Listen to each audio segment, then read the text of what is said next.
नमस्ते विद्यार्थी, मेरा नाम माधुरी राजभर है। मैं तुम्हें हिंदी पढ़ाने वाली हूँ। आज जो हमारा पाठ है उसका नाम है हार और जीत। और हार और जीत का ये तीसरा सीजन है। पहले और दूसरे सीजन में हमने क्या देखा? पहले और दूसरे सीजन में हमने देखा कि किस प्रकार जो है वो पाठ में किस प्रकार बाबा भारती और खड़क सिंह की जो रिश्ता था और किस प्रकार उन्होंने अपनी चीजें बताई गई हैं उसके बारे में देखा। और यहाँ पे हम क्या देखने वाले हैं? कुछ प्रश्न और उत्तर, क्योंकि पहले और दूसरे सीजन में हमने पाठ्य का स्पष्टीकरण देखा है। तो अब हम यहाँ पर जो है तीसरे सीजन में प्रश्न और उत्तर देखने वाले। तो विद्यार्थी आप तैयार है? तो चलिए देखिए, पहला है आपके सामने शब्दार्थ। क्या है विद्यार्थी? शब्दार्थ। अब शब्दार्थ में देखिए, पहला है देनदार। देनदार मतलब होता है विद्यार्थी कर्जदार। हम किसी से कर्ज लेते हैं या कुछ उधारी देते हैं, उसे बोलते हैं कर्जदार। छवि मतलब शोभा और सुंदरता। यहाँ पे बाका, बाका मतलब अनोखा एवं सुंदर।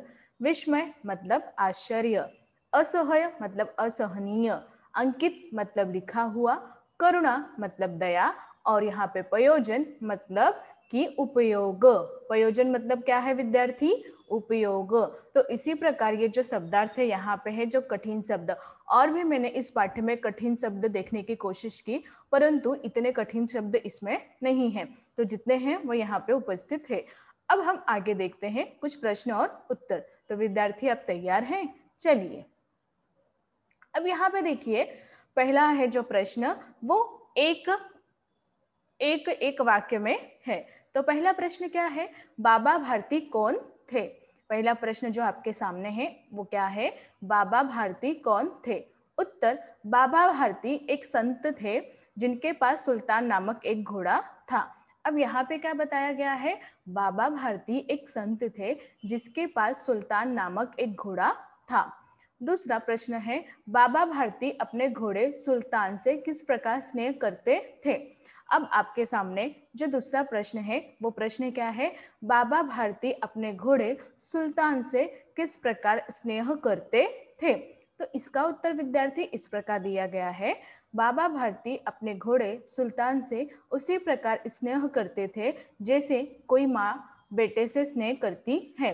यहाँ पे बताया गया है जो बाबा भारती है वो अपने घोड़े सुल्तान से उसी प्रकार स्नेह करते थे तथा प्यार करते थे जिस प्रकार कोई माँ अपने बेटे से स्नेह करती है, कोई किसान अपने खेत से स्नेह करते हैं और कोई गुरु अपने शिष्य से स्नेह करते हैं। उसी प्रकार जो बाबा भारती थे वो अपने घोड़े सुल्तान से स्नेह करते थे। समझा यहाँ तक विद्यार्थी आप लोगों को? जी, तो चलिए आगे चलते हैं। अब आपके सामने प्रश्न तीसरा आया है। अब प्रश्न तीसरा क्या है विद्यार्थी? प्रश्न तीसरा है, बाबा भारती के घोड़े को देखने के लिए खड़ंग सिंह क्यों अधीर हो उठा? घोड़े देखने के बाद खड़ंग सिंह के दिमाग में क्या उथल पुथल होने लगी? तो यहाँ पे जो प्रश्न दिया गया है तीसरा, बाबा भारती के घोड़े को देखने के लिए खड़ंग सिंह क्यों अधीर हो उठा? घोड़े देखने के बाद खड़ंग सिंह के दिमाग में क्या उथल पुथल हुई? तो यहाँ पे विद्यार्थी उत्तर है, बाबा भारती के घोड़े की कृति सुनकर। बाबा भारती के घोड़े की कृति मतलब यहाँ पे है कि उसके बारे में चीजें सुनकर उसे देखने के लिए खड़ग सिंह अधीर हो उठा, और उसी को देखने के लिए जो खड़ग सिंह है वो अधीर हो उठा। घोड़े देखने के बाद उसके दिमाग में उथल पुथल होने लगी कि यहाँ पे घोड़े देखकर उसके दिमाग में एक उथल पुथल होने लगी कि ये घोड़ा मुझे कैसे प्राप्त होगा। क्या उथल पुथल होने लगी विद्यार्थी? कि ये घोड़ा मुझे कैसे प्राप्त होगा। तो आइए आगे देखते हैं। तो प्रश्न चौथा है विद्यार्थी, खड़ग सिंह ने बाबा भारती के घोड़े पाने के लिए किस प्रकार का रूप बदला?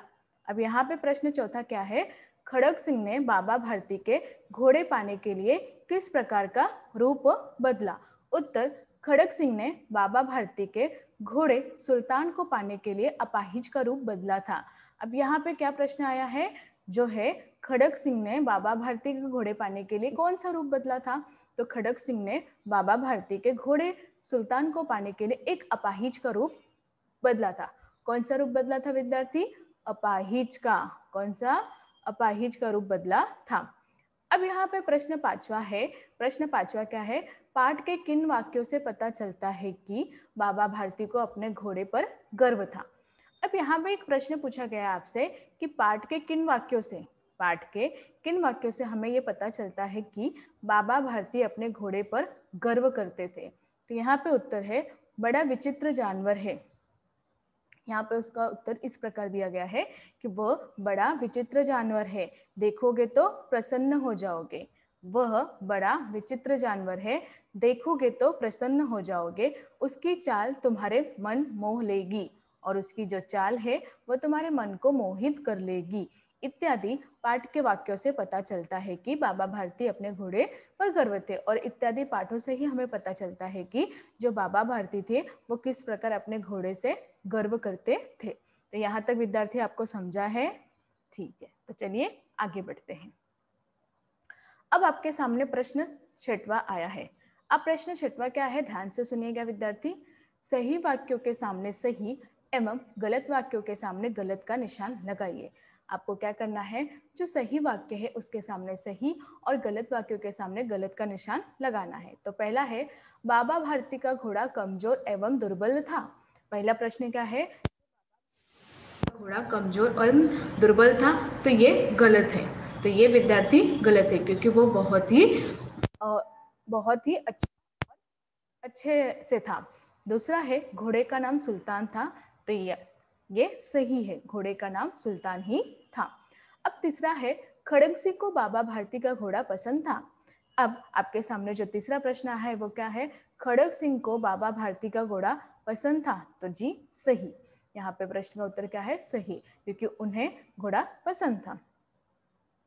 अब आपके सामने चौथा प्रश्न आया है, बाबा भारती ने सुल्तान से बिछड़ने पर प्रसन्नता व्यक्त की थी।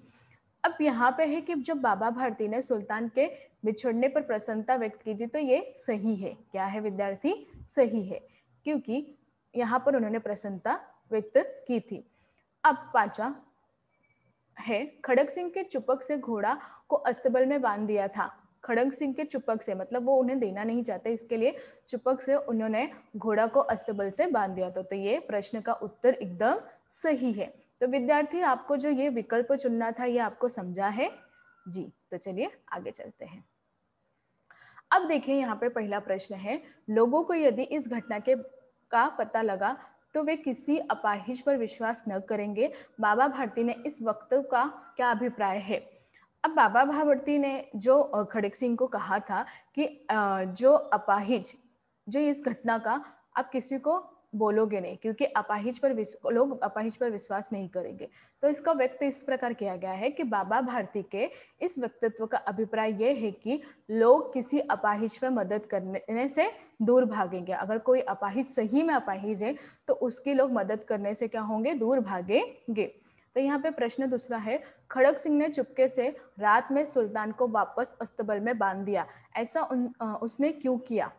अब यहाँ पे क्या है, खड़ग सिंह ने चुपके से रात से सुल्तान को वापस अस्तबल में बांध दिया, उसने ऐसा क्यों किया? तो यहाँ पे उत्तर है, खड़ग सिंह ऐसा इसलिए किया कि बाबा भारती के वाक्य सुनकर उसका हृदय परिवर्तन हो गया।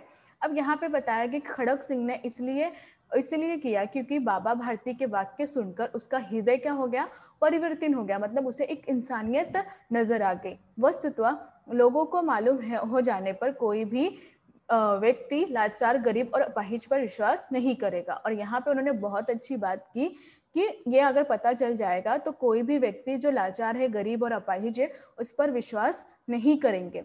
अतः उनसे बाबा के घोड़े को लौटाने के लिए चुपके से घोड़े में अस्तबल बांध दिया, और उन्होंने किसी को बिना बताए चुपके से आके रात को जो बाबा जी का घोड़ा था वो अस्तबल में बांध दिया। समझा आपको विद्यार्थी ये चीज जी? तो चलिए आगे बढ़ते हैं। अभी देखिए आपके सामने प्रश्न तीसरा आया है। प्रश्न तीसरा है, बाबा भारती के, देखिए अब आपके सामने प्रश्न तीसरा आया है, बाबा भारती के किस व्यवहार से खड़ग सिंह ने के सोच में परिवर्तन हुआ, उनके सोच में परिवर्तन किस प्रकार हुआ? तो उत्तर, बाबा भारती ने घोड़े के विषय में बात नहीं कर खड़ग सिंह से कहा। उन्होंने क्या किया, बाबा भारती ने घोड़े के विषय में बात नहीं किया और खड़ग सिंह से कहा, प्रार्थना करता हूं कि ये घटना किसी से मत कहना। उन्होंने खड़क सिंह से कहा, प्रार्थना करता हूँ कि ये घटना किसी से मत कहना। यदि लोग इस घटना के बारे में मालूम हो जाएगा, यदि लोगों को इस घटना के बारे में मालूम हो जाएगा तो लोग गरीब लाचार विश्वास करना छोड़ देंगे, जो गरीब लाचार और इस पर विश्वास करना छोड़ देंगे। ये कहकर सुल्तान को बिना देख वापस चल दिए। बाबा के इस व्यवहार से खड़क सिंह सोच में परिवर्तन हुआ। अब यहाँ पे आपका चौथा प्रश्न है, आपकी प्रिय वस्तु कोई छीनने का प्रयास करे तो आप क्या करेंगे। यहाँ पे प्रश्न पूछा गया है कि आपकी कोई प्रिय वस्तु है और उसे कोई छीनने का प्रयास करे तो आप क्या करोगे। तो हमारी प्रिय वस्तु यदि कोई छीनने का प्रयास करे तो मैं उनका विरोध करूंगा। तो यहाँ पे बताया है कि मैं उनका विरोध करूंगा। ये सही बात है कि हमें थोड़ा सा विरोध करना ही चाहिए क्योंकि वो हमारी पसंदीदा चीज है। अब पांच प्रश्न है, अगर आपको बाबा भारती से घोड़ा लेना हो तो आप क्या करते। अगर आपको बाबा भारती से घोड़ा लेना रहता तो आप क्या करते। उत्तर, अगर हमको बाबा भारती से घोड़ा लेना होता तो हम उनसे आग्रह करते कि उसका उचित मूल्य देने की कोशिश करते। अगर हमें बाबा भारती से घोड़ा लेना होता तो हम उससे आग्रह करते और उनसे बोलते कि आप इनका उचित मूल्य ले और हमें दे दो। तो इस प्रकार की हम उनसे लेन देन की बातें करते। अब आगे देखिए प्रश्न छठवा। तो अभी प्रश्न क्या है कि कहानी का दूसरा शीर्षक क्या हो सकता। ये कहानी का कोई दूसरा शीर्षक क्या हो सकता है। इस कहानी का दूसरा शीर्षक होता सुल्तान हो सकता था। क्या हो सकता था स्टूडेंट, सुल्तान हो सकता था। समझा स्टूडेंट आप लोगों को। तो चलिए अब हम थोड़ा सा व्याकरण के प्रश्न देखते हैं। देखिए पहला, किसान अपने लहलाते खेतों को देखकर बहुत प्रसन्न होता है। दूसरा क्वेश्चन है आपको, खड़क सिंह का खूह क्या डाकू था। तीसरा, बाबा भारती के मुख पर प्रसन्नता थी। चौथा, उन्होंने दंडे जल से स्नान किया। दंडे मतलब ठंडे जल से स्नान किया। सुल्तान को देखने के लिए भीड़ लगी रहती थी। उपयुक्त वाक्य में रेखांकित शब्द क्रमशः जातिवाचक, व्यक्तिवाचक, भाववाचक, द्रव्यवाचक, समूहवाचक संज्ञा है। इस प्रकार संज्ञा के 5 भेद है। इस प्रकार संज्ञा के कितने भेद है, 5। निम्नलिखित वाक्य में मोटे शब्दों के सामने कोष्टक में संज्ञा के भेद के रूप में लिखिए। तो चलिए देखते हैं। अब यहाँ पे देखो, वह ईमानदार पूर्वक काम करता है, तो भाववाचक संज्ञा। दूसरा, सुल्तान बड़ा सुंदर और बलवान था, व्यक्तिवाचक संज्ञा, क्योंकि सुल्तान यहाँ पे आया है। कार्तिक पूर्णिमा दिन सोनपरी में मेला लगता है, तो समूहवाचक, क्योंकि मेला में बहुत सारे लोग होते हैं और जो बहुत सारे लोग होते हैं समूह कहते हैं, तो इसलिए समूहवाचक। दूध स्वास्थ्य के लिए लाभदायक होता है, दूध। तो यहाँ पे दूध जो है यहाँ पे आप उसे रेखांकित करेंगे, द्रव्यवाचक संज्ञा। बस घाटी के होकर गुजरती है, तो घाटी ये जातिवाचक संज्ञा है। यहाँ तक समझा विद्यार्थी आपको। तो चलिए आगे चलते हैं। अब यहाँ पे देखो प्रश्न दूसरा है, निम्नलिखित शब्दों को वाक्य बनाएं। यहाँ पे कुछ शब्द दिए गए हैं, उसको हमें वाक्य में बनाना है। तो पहला है पश्चात। पश्चात है शाम के पश्चात राम भी यहाँ आया। शाम के पश्चात राम भी यहाँ आया। दूसरा महात्मा, महात्मा लोग दयालु होते हैं। तीसरा निश्चय, निश्चय करके काम करना चाहिए। चौथा प्रशंसा, अपनी प्रशंसा सुन सब प्रसन्न होते हैं। अब अपाहिज, अपाहिज लोग दया के पात्र होते हैं।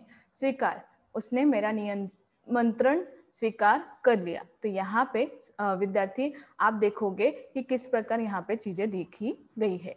अब आगे देखते हैं। अब यहाँ पे देखिए प्रश्न तीसरा है, इस पाठ में घोड़े की विशेषता से संबंधित जो शब्द उन्हें चुनकर लिखिए। इस पाठ में घोड़े की विशेषता से संबंधित शब्द है बड़ा सुंदर, बड़ा बलवान, बड़ा विचित्र जानवर है, उसकी चाल मन मोह लेने वाला, बाका घोड़ा इत्यादि। अब प्रश्न चौथा, निम्नलिखित मुहावरे का अर्थ लिखिए। लट्टू होना, लट्टू होना मतलब लोभ हो जाना। फूले न समाना, अत्यंत खुश होना। हृदय पर सांप लौटना, ईर्ष्या होना। मुंह मोड़ लेना, नाता तोड़ देना। तो इस प्रकार ये प्रश्न जो है इस प्रकार उनके उत्तर है। चले आगे देखते हैं। अब देखिए आपको ये कुछ प्रश्न है जो आपको मैंने दिए हैं, जो गृह कार्य है जो आपको करना है। आपके पास कोई ऐसा व्यक्ति है जो अपने व्यवहार से आपको प्रभावित करता है, उसका पता कीजिए और उसकी दिनचर्या लिखिए। तो आगे आपको स्वयं लिखना है, समझिए। आपके आसपास कोई ऐसा व्यक्ति है जिसका व्यवहार आपको बहुत अच्छे से प्रभावित करता है, तो उसके बारे में पता कीजिए और उसकी दिनचर्या मतलब सुबह से लेकर शाम तक क्या करता है वो लिखना है। समझा विद्यार्थी। चलिए, तो आज हमने क्या सीखा? आज हमने सीखा कि किस प्रकार हमें प्रश्न उत्तर लिखना है और एक एक प्रश्न किस प्रकार उसका परिवर्तित होते जा रहा है, वो प्रश्न कैसे पूछे जा रहे हैं, उसका उत्तर मैंने आपको अलग अलग प्रकार से दिए गए, तो वो सब आपको अच्छे से लिखना है और पढ़ना है। जब तक आप लिखने की कोशिश नहीं करोगे तब तक आपको पढ़ने के में परिवर्तन नहीं आएगा। तो धीरे धीरे सब प्रश्न के उत्तर लिखिए और उन्हें अच्छे से लिखते जाइए। समझा विद्यार्थी आप लोगों को? जी धन्यवाद।